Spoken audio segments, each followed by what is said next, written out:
Pemirsa, masyarakat Kota Jakarta Utara terganggu dengan penumpukan sampah di Depo Rawabadak Utara, Jakarta Utara. Bau tak sedap menyeruak akibat sampah yang menumpuk dan menyebar ke jalan-jalan. Banyaknya volume sampah serta kurangnya fasilitas pengolahan sampah di daerah Koja, Jakarta Utara membuat masalah tersendiri bagi warga. Sudah beberapa pekan, pernafasan warga terganggu oleh bau tak sedap yang disebabkan oleh tumpukan sampah. Penumpukan sampah di Koja merupakan imbas dari longsor yang terjadi di Bantar Gebang, Bekasi sehingga alur perjalanan truk pengangkut sampah menjadi terhambat. Pemerintah setempat diminta segera mengambil tindakan untuk mengatasi masalah ini dan di mana penumpukan sampah di TPS Koja.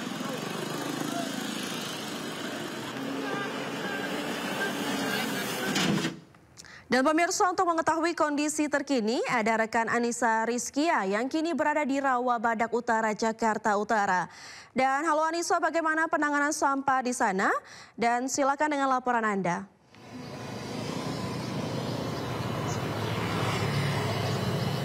Ya, Vina dan juga pemirsa, hari ini memang sudah ditangani oleh pihak Dinas Lingkungan Hidup Provinsi DKI Jakarta. Di tempat saya melaporkan yaitu Depo Rawabadak Utara, Jakarta Utara. Ini sudah tidak ada tumpukan sampah berserakan di sepanjang jalan raya ini. Itu artinya memang armada sudah ditambahkan oleh pemerintah agar bisa mengangkut tumpukan-tumpukan sampah yang sebelumnya ini berceceran hingga bau menyengat. Kalau saya bisa gambarkan, memang jarak saya menuju ke depo ini cukup dekat, hanya sekitar 10 meter begitu. Aroma yang begitu menyengat, bau sampah dari sampah rumah tangga, organik dan anorganik bercampur menjadi satu, yang ini juga membuat warga ketika melintas di area depo bahkan masuk ke pemukiman sekiranya 50 meter dari tempat saya melaporkan juga masih tercium begitu kuat. Saya akan langsung berbincang dengan salah satu warga di sini, Vina dan juga pemirsa. Bapak, selamat siang, bisa diperkenalkan nama dari RT mana, Pak? Nama saya Abel dari RT 12 RW 9 Kelurahan Koja, Jakarta Utara. Bapak, ini kan penumpukan sampah yang terjadi beberapa hari terakhir kemarin membuat warga tidak nyaman. Apa yang Bapak rasakan nih dari bau menyengat? Apakah sampai ke rumah Bapak juga? Ya, nyampe, kalau untuk baunya nyampe ke rumah, apalagi kalau pagi ya. Pagi itu lebih, baunya lebih gimana, kurang enak banget lah pokoknya. Tapi kalau siang ke sorenya ya nggak terlalu lah. Paling kalau pagi doang. Oke. Nah, harapan Bapak sebagai warga begitu yang tinggal tidak jauh dari depo ini? Ya kalau bisa cepat-cepatnya diangkut lah. Kalau bisa sampai kosong, jadi kan untuk mau baunya nggak nyampe ke belakang, nyampe ke rumah gitu. Oke, baik. Terima kasih Bapak Abel atas waktunya. Itu tadi perbincangan saya bersama salah satu warga yang mengeluhkan aroma tak sedap tercium sampai kediamannya, yaitu tidak jauh dari tempat saya melaporkan sekiranya 50 meter. Dan ia berharap bahwa pemerintah segera melakukan antisipasi agar tidak terjadi penumpukan seperti hari-hari kemarin yang disinyalir ini memang penumpukan terjadi karena akibat longsor yang ada di Bantar Gebang. Dan hingga saat ini dari DLH pun juga tengah berupaya menambahkan armada agar tidak terjadi penumpukan sampah di tempat saya melaporkan saat ini. Demikian, Vina, saya kembalikan kepada Anda di studio. Baik, terima kasih Anissa atas laporannya dari kawasan Rawabadak, Jakarta Utara, dan selamat bertugas kembali. Jalur penghubung Provinsi Jawa Timur dan Jawa Tengah di wilayah Magetan, Jawa Timur longsor. Peristiwa ini menyebabkan seorang pengendara motor tewas tertimbun material longsoran. Sapan. Hati-hati, sapan. Hujan deras di Kabupaten Magetan, Jawa Timur, Senin petang mengakibatkan tebing lereng Gunung Lawu setinggi 20 meter, lebar 30 meter, longsor. Akibatnya, akses penghubung dua provinsi Jawa Timur, Jawa Tengah, Desa Gonggang, Poncol, Magetan terputus. Bencana ini juga menelan korban jiwa. Seorang pengendara motor yang tengah melintas tersapu material longsor. Korban bernama Parno, 45 tahun, warga Kelurahan Poncol, tewas di lokasi. Tadi ada dua orang korban itu mendorong motor, motornya didorong, terus ada longsor dari atas, terus kita longsor. Mendorongnya itu dari bawah atau dari atas? Dari bawah. Mogok gitu ya? Iya, motornya mogok. Terus ada korban, Mas? Korbannya satu. meninggal. Korbannya 2, yang satu meninggal, yang satu dirawat di rumah sakit. Berarti ketimbun gitu mas? Ketimbun, ya. Bersama motornya tadi? Bersama motornya. Sebelumnya dia apa hujan deras di daerah sini mas? Deras. Hujan deras ya? Dari siang dia. Ini jalur penghubung arah mana ini mas? Dari provinsi ini, Jawa Timur ke Jawa Tengah. Petugas BPBD Magetan gabungan dan warga langsung mengevakuasi jasad korban ke Rumah Sakit Saidiman Magetan. Pengendara pun diimbau waspada dan segera laporkan jika menemukan tanda-tanda pergeseran tanah. Dari Magetan, Jawa Timur, Asfi Manar, iNews melaporkan.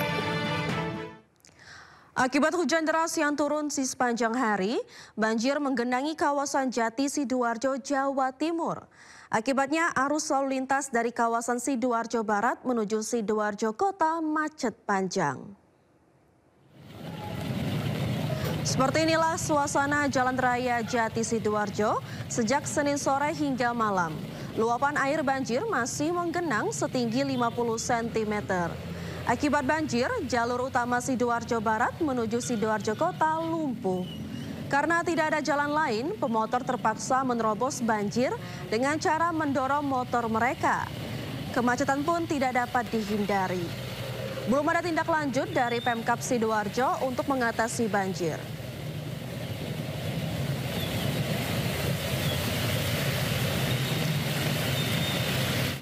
Polisi menangkap komplotan pelaku ganjal ATM di Padang, Sumatera Barat.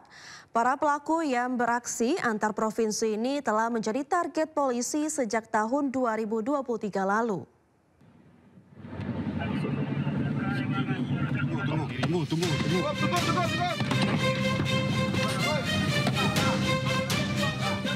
Polisi dari Satreskrim Polresta Padang mengamankan komplotan pelaku kejahatan dengan modus ganjal kartu ATM di wilayah Indarung, Lubuk Kilangan.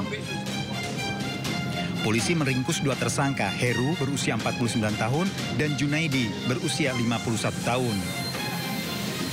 Sementara Madi, 45 tahun, ditangkap saat berkaraoke di rumahnya di wilayah Padang Timur. Satu pelaku lain berusia 40 tahun ditangkap di kawasan Koto Tengah. Polisi mengamankan barang bukti puluhan kartu ATM milik korban, tusuk gigi yang digunakan untuk mengganjal slot mesin ATM, serta sejumlah ponsel. Dan terhadap komplotan ini memang sudah melakukan aksinya sejak tahun 2023 di wilayah Sumbar. Mereka ini komplotan masing-masing mempunyai tugas. Satu orang bertugas untuk memonitor calon korban yang masuk. Tersangka telah beraksi hingga puluhan kali di Pulau Sumatera dan juga Pulau Jawa dengan total kerugian korban mencapai ratusan juta rupiah. Tersangka terancam hukuman 9 tahun penjara. Dari Padang, Sumatera Barat, Budi Sunandar, iNews melaporkan. Pemirsa, Kabid Humas Polda Metro Jaya, Kombes Budi Hermanto, menyampaikan polisi menggeledah rumah siswa terduga pelaku ledakan SMA Negeri 72 Jakarta. Sejumlah barang bukti disita. Sejumlah beberapa barang seperti buku dan dokumen disita polisi. Selain itu, Kabid Humas Polda Metro Jaya juga menyampaikan masih melakukan serangkaian pendalaman kepada barang yang disita. Memang ada beberapa barang, buku, dokumen yang disita, diambil, dibawa oleh Puslap 4. Nanti itu akan dirinci dengan persesuaian kejadian peristiwa ini. Apabila itu mendukung dalam suatu peristiwa ledakan di SMA 72, ini akan masuk dalam kriteria barang bukti. Tetapi apabila itu tidak menjadi asupan di dalam proses olah barang bukti, itu mungkin kita abaikan. Jadi secara detail barang apa saja ini nanti Mas Wildan akan dijelaskan nanti pada saat konferensi pers ya. Pemirsa, kondisi korban ledakan SMA Negeri 72 Jakarta di Rumah Sakit Islam Jakarta berangsur membaik. Seluruh korban yang menjalani perawatan masih mengalami gangguan pada pendengaran.